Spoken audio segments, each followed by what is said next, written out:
Reflections.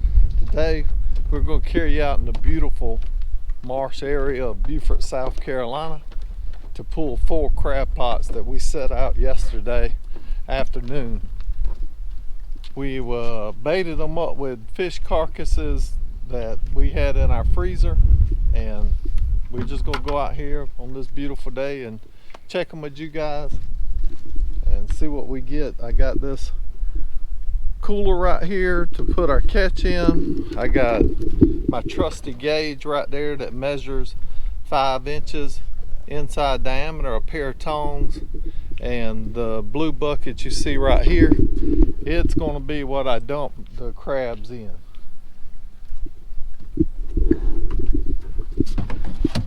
Looks like we've had a marsh critter. You see all the little muddy footprints and a pile of poop over here. Looks like we've had one of the marsh critters up in the boat last night. Well, that's okay, because this is our little crabbing boat anyhow. We use it for a lot of different things, but we just love blue crabbing and love carrying you guys that are interested in these types of videos on crabbing videos.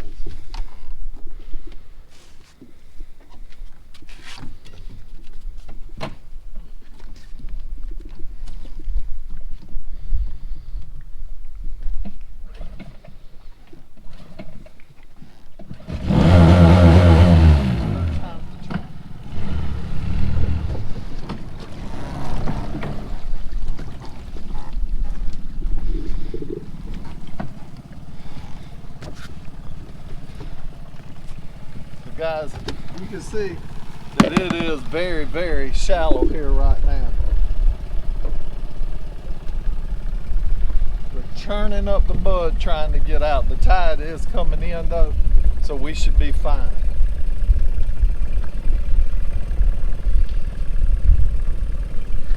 See all the mud we're churning up behind us, or in front of us actually. And you can see how low it is. You can see the marsh mud, pluff mud through the water there. And look at this beautiful blue sky. Not a cloud in sight. It is gorgeous. Not a cloud in sight. So nice to be out here with you guys.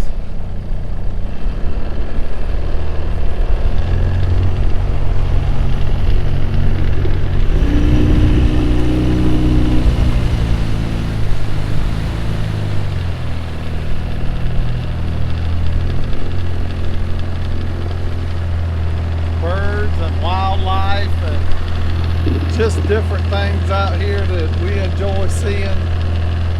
It's such a beautiful, beautiful area here in South Carolina. Living right on the marsh or having access to the marsh area is awesome, right, Steph? It is. It is. I love to watch the birds. The big, large white bird that we just saw fly off of the dock, that is the great egret.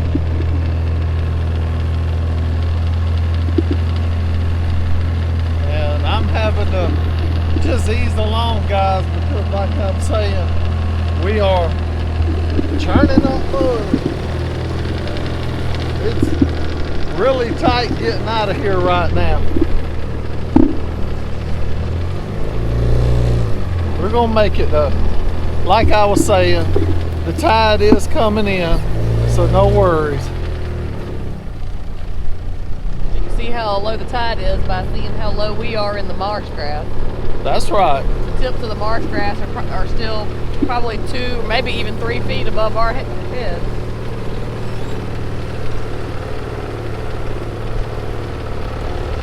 Oh man, look at the tiny shrimp jumping behind us. The creeks are full of shrimp right now, guys.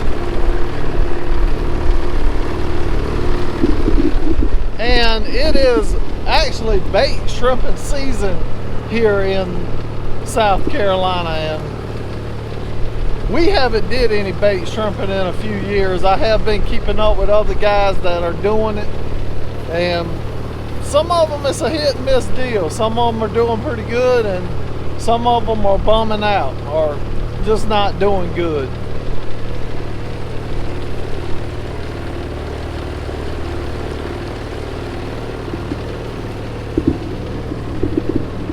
Getting into a little bit deeper water here.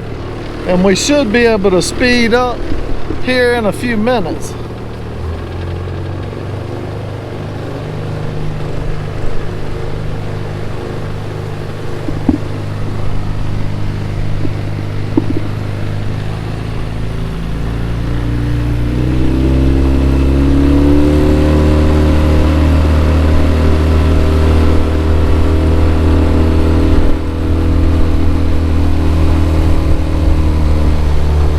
All the tips of the marsh grass starting to turn yellow.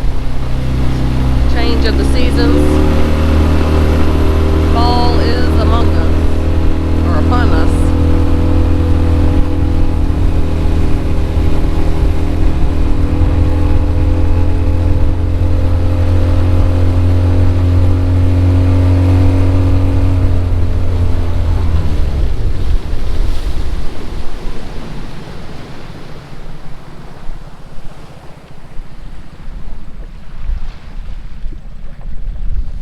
Tiny shrimp jumping there ahead of us, and we have reached our first buoy.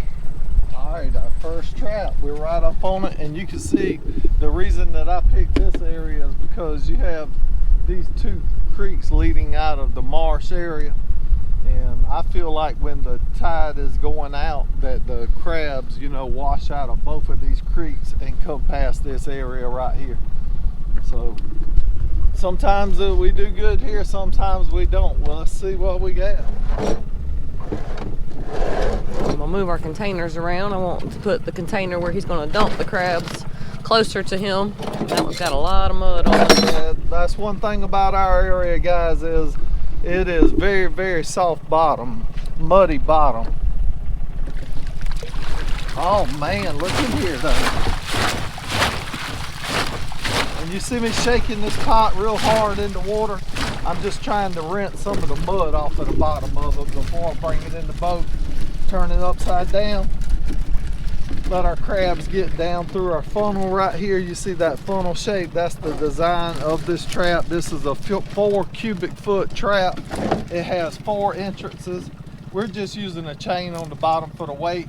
And normally this trap, when it goes down, it needs to sit on the bottom with that weight side down, so your entrances are near the bottom of the riverbed. And I'm seeing 1, 2, 3, 4, 5, 6, 7, 8, 9, 10 in here. Pretty rusty one there. Nice rusty crab. And that means that that guy, you see him right there, beauty, he hadn't molded in a long time. So he'll be full of meat. Anybody that's a crabber knows that, right? And you can see that our bait is still looking good, guys. And that's some of the fish carcasses. I believe that right there is probably part of a drum or either sheep's head. One out of the two. So this trap could actually sit out here longer, but we have other things to do. That's a couple mullet heads right there.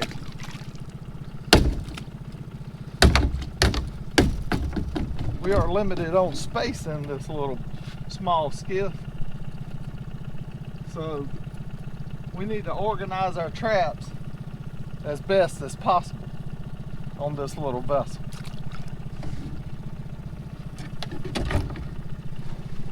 We like to take our rope and our buoys and place them back in our crab pots so that when we store them on our dock, you know, they're put away nice and neatly. And we are using a yellow crab pot buoy because we are recreational crabbing here in South Carolina. Slide that around to you for a second. We got some beauties in here for sure. Beauties. You see this big guy here? He's definitely a keeper. That one's a keeper. We got that little guy right here on this outside. And all these are male blue crab. They're all males, no females in this catch, I don't believe. Look at that big guy there. And this is what I'm saying, guys. This is my gauge, 5 inches in the inside diameter. And when I'm checking the crabs, it's this point that you see right here and that point right there. If it's touching on both sides of my gauge, it's a keeper. So you can make yourself a gauge like this also. You can even cut it out of a piece of wood. That would be great. One of my friends actually made this one, made out of stainless steel, and that's my gauge, my go-to gauge. I love it. So there's a keeper. Another one. Some of these crabs are so big that, you know, we don't have to really worry about gauging them. This is one of the smaller ones in here. I see one more little small one, but look, still a keeper. That's 4. This is the only one that I'm concerned about right here that may not be a keeper. Right here, guys. You know, look for these crabs. Don't get caught with these crabs undersized. It's not worth the ticket that you may encounter for a small crab. That one was a keeper, though. That is a keeper. So we got 5 in there and 3 right here. 4. 4 more? Yep, so a total of 9. 9 in total out of the first pot. Not bad. I think the next one we're gonna hit them pretty good too.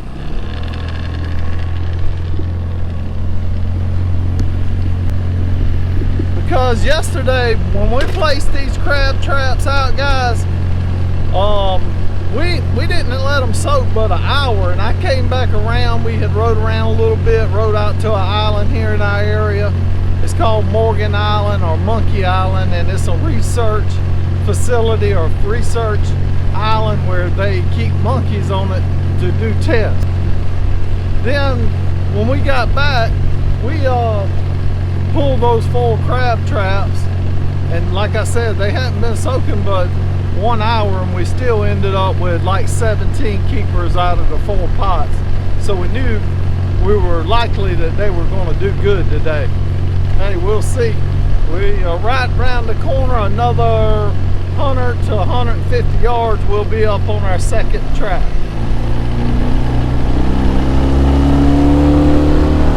If you want to see those crabs being caught from yesterday's 1 hour soak, check out some of the shorts on our channel. Oliver did post a few shorts of him pulling those pots very quickly. If you're ever out on the water in this area, guys, fishing, crabbing, just boat riding or anything, make sure you be cautious when you go past these docks and stuff.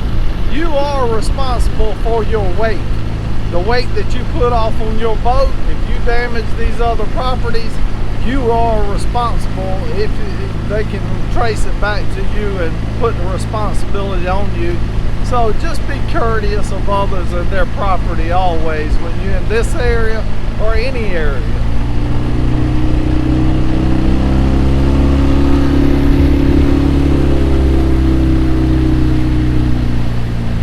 See right here, that's how close that we are to another commercial crabber that's crabbing this area. We're 50 yards or so from him with our next pot, and we're coming up on it here now, guys. And as he mentioned, since we are recreational crabbers, we have yellow crab pot buoys with our name or address or, you know, DNR number on them or something like that. But you'll be able to spot the commercial crabbers because they are assigned a color that they have to have all their buoys. So that one we just passed is red, and they have a their commercial number stamped into that red buoy. That's right. And you see how this area right through here, this river, guys, is making this hard left turn back this way. On the outside of these curves right here, it seems to be deeper most of the time. It's almost 90-something% of the time it's going to be a deeper channel on the outside of the curve. And that's why I choose this spot right here to crab this deep channel, because here in South Carolina, when you place your crab traps out, you need to make sure that they are not exposed or out of the water on low tide. And it's for your benefit only. I mean, also because, you know, your crab catch will die when they're out of the water, especially on really, really hot days.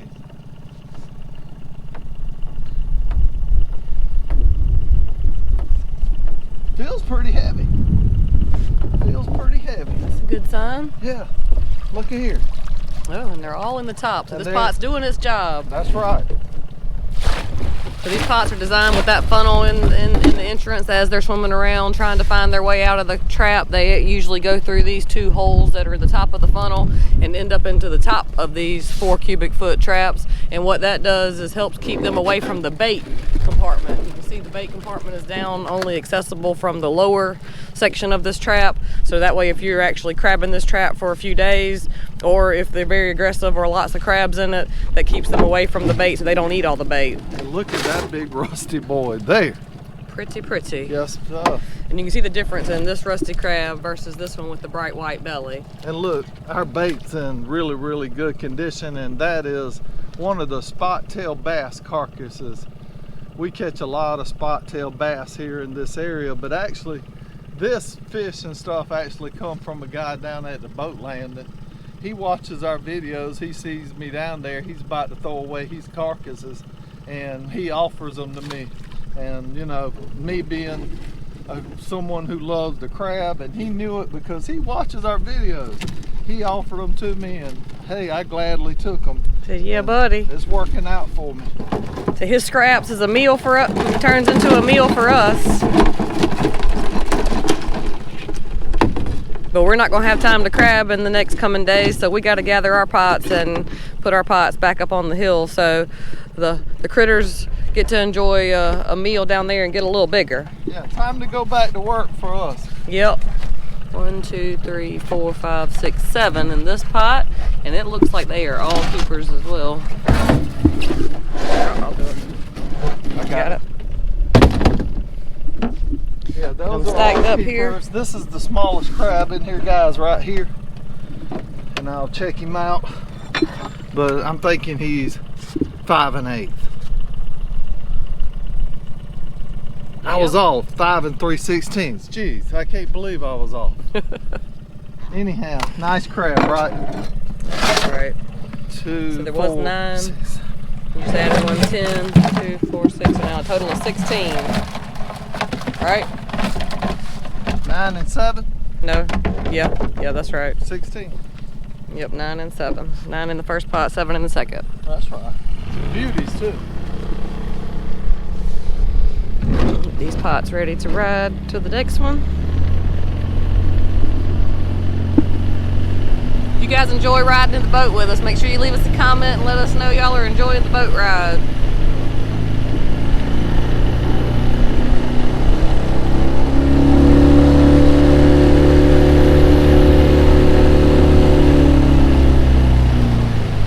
Yeah, buddy. Yeah, buddy. You see another commercial crab pot right here. You can see they have a yellow top with an orange bottom. That's their designated colors.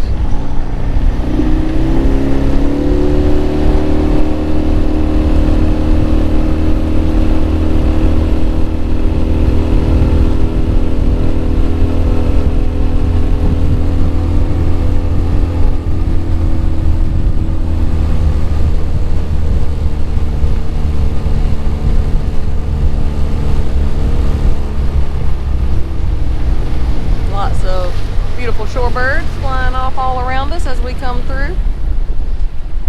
The little blue herons. I've seen some snowy egret, and one of them was a great blue heron.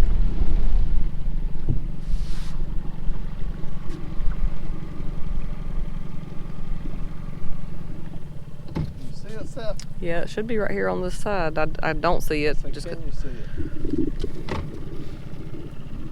I don't see it at the moment. It's probably right up under the front. Yep. It's popping up right there on our side. I come up on that one a little hot and heavy, guys, with the tide pushing me.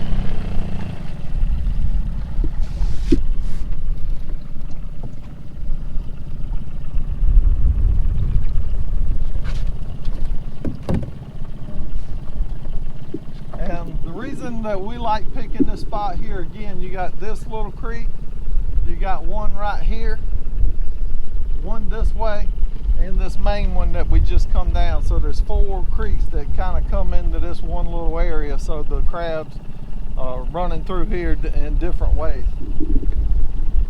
or getting washed out in different ways.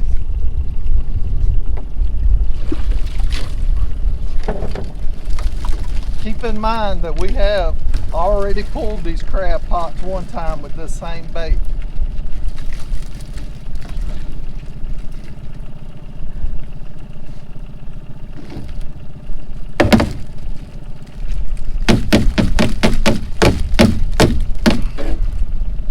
Having a hard time getting this out. Yeah, it looks like his Fin. little fins are stuck in there the opposite direction. Well, it's easier to get them in that way, but it's harder to get it back out. See that? Yeah, still lots of meat left on there for the little critters.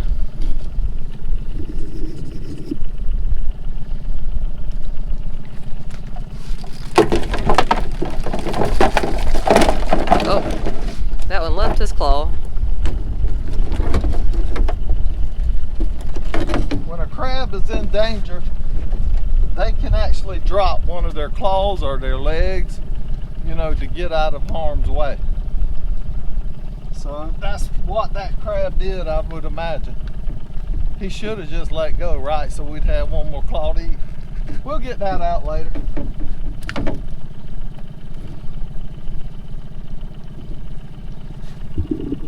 Slide that over to the side.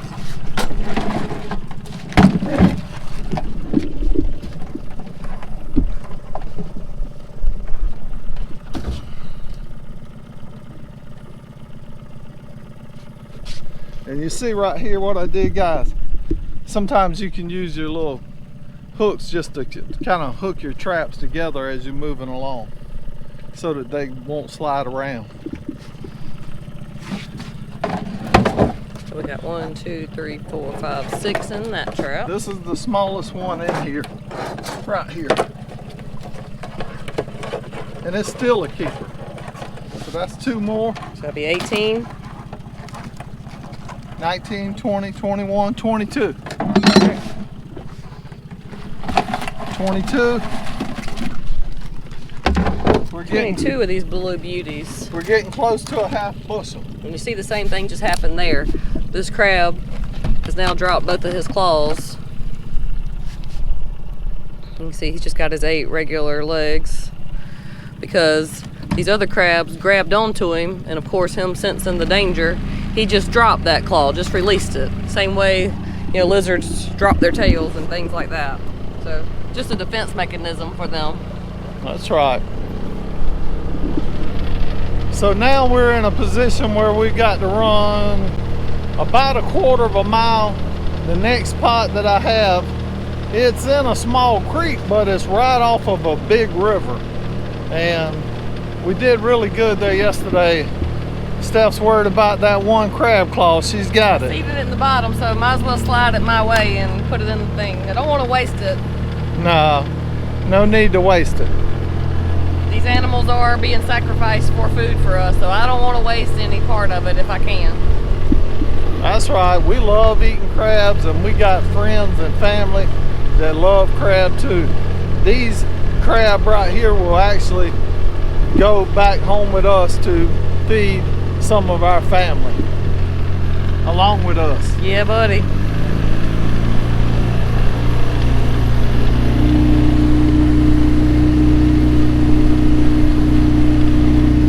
And I just rinsed my hands off, and every time I touch these pots, they're muddy again.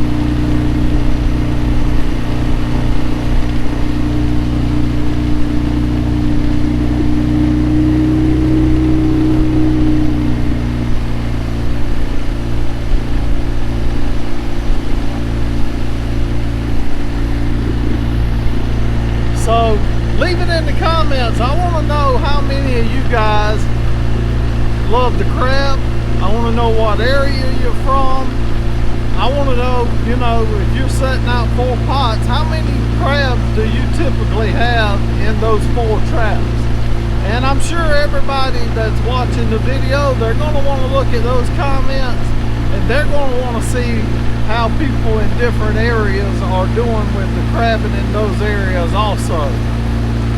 We try to share as much information as we can or that we know about blue crabbing, and there's always others that are helping us out in the comments, and we truly appreciate those people. They come along with us on a lot of our videos, and they help us to gain knowledge about crabs and crabbing in different areas. And not only that, they help us keep up with the price of crabs in different areas. So we're on a roll right now. If we're lucky, we're going to end up with about maybe a half a bushel of nice blue crabs out of these 4 traps here in South Carolina. And here in South Carolina, those crabs could be worth, on a good day, maybe $75.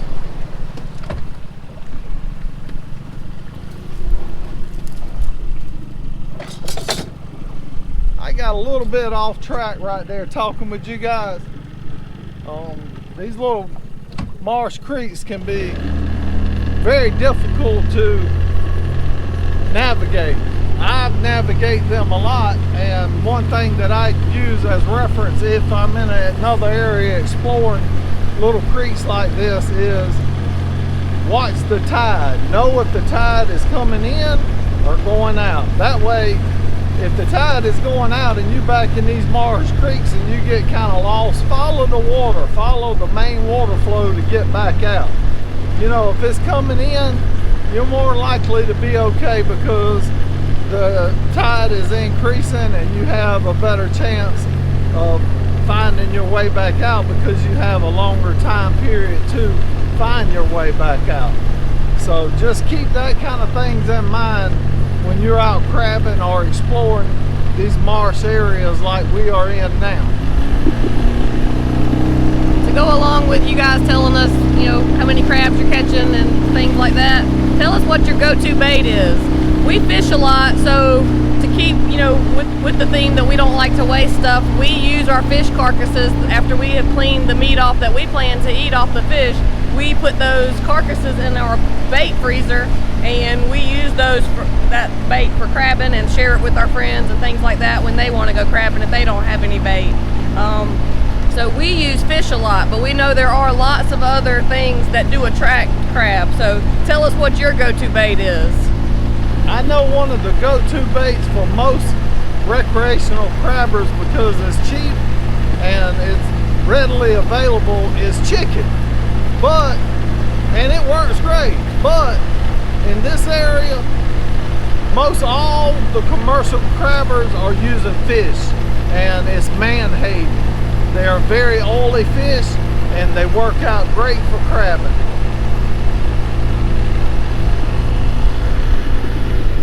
And with all that info, we are coming up on pot number 4.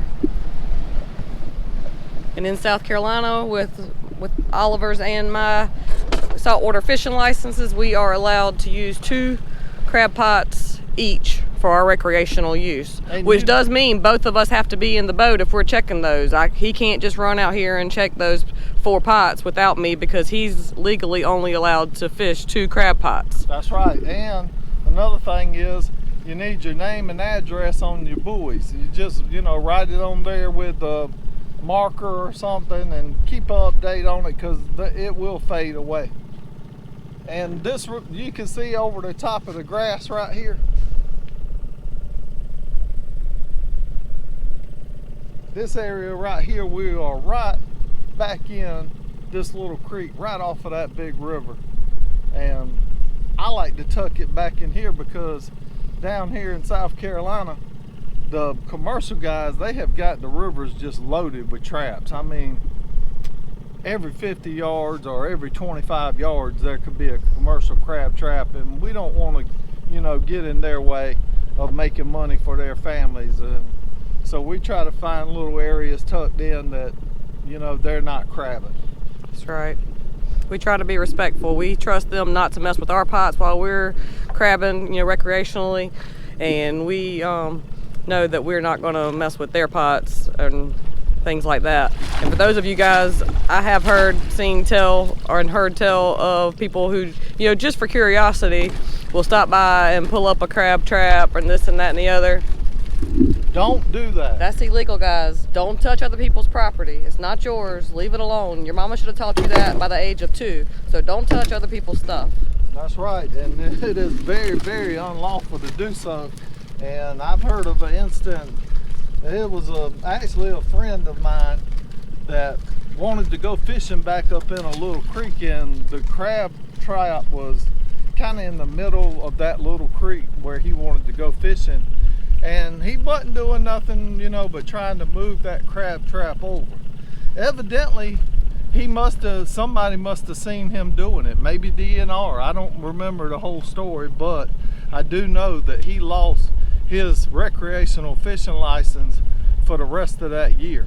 And that includes the crabbing and everything that you can do with that recreational license. So never mess with other people's stuff. You should know that, just like Stephanie was saying. We don't do it, and we don't expect other people to do it, and the commercial guys, they don't expect people to mess with their stuff either. That's how they make a living.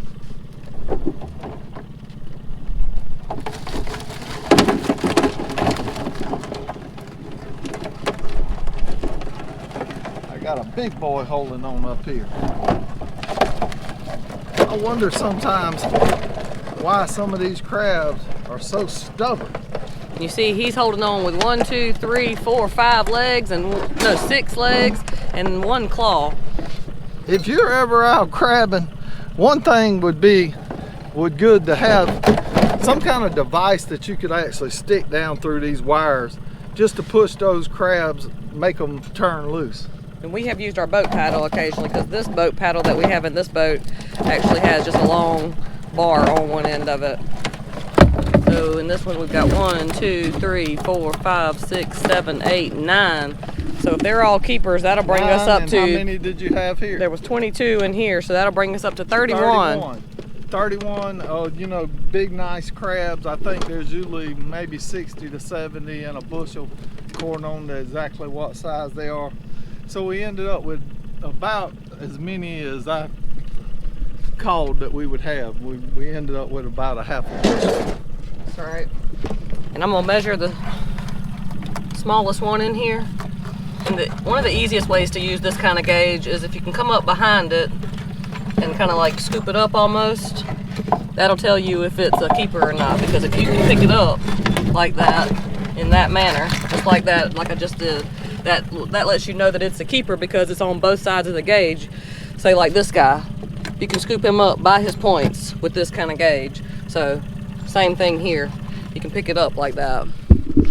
So we appreciate you guys coming along with us on this little crabbing video.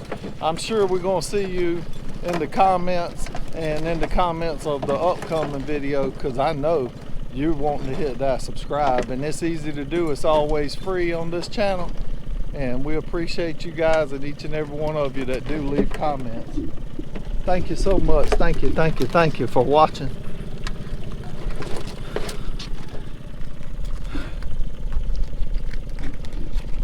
Woo, we got them, Steph. We got them. Yummy, yummy in our tummies. That's right.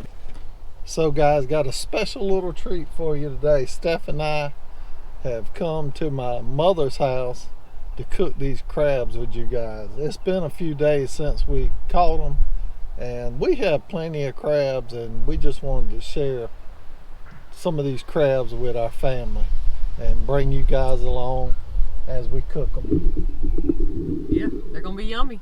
That's right.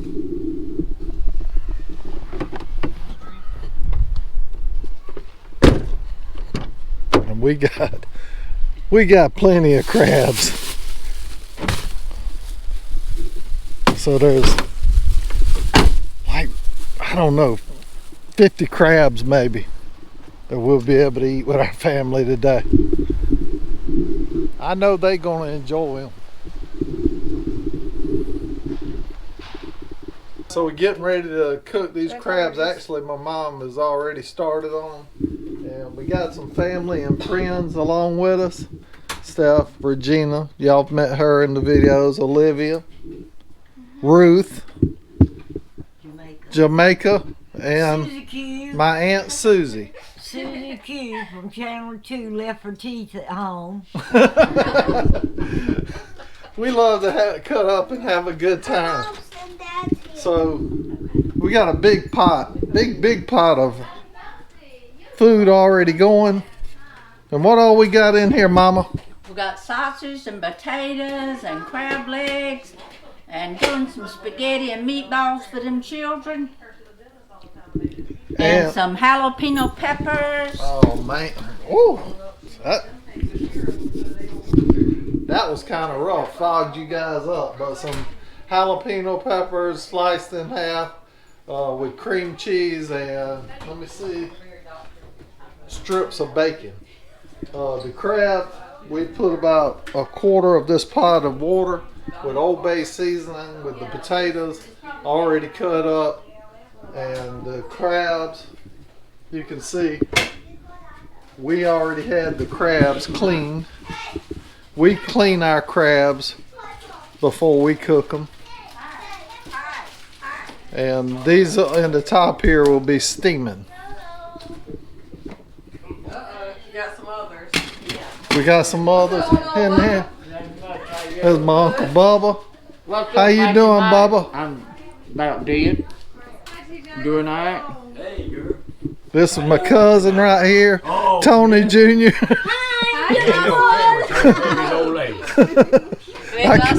I caught him on camera trying to hug up on my wife.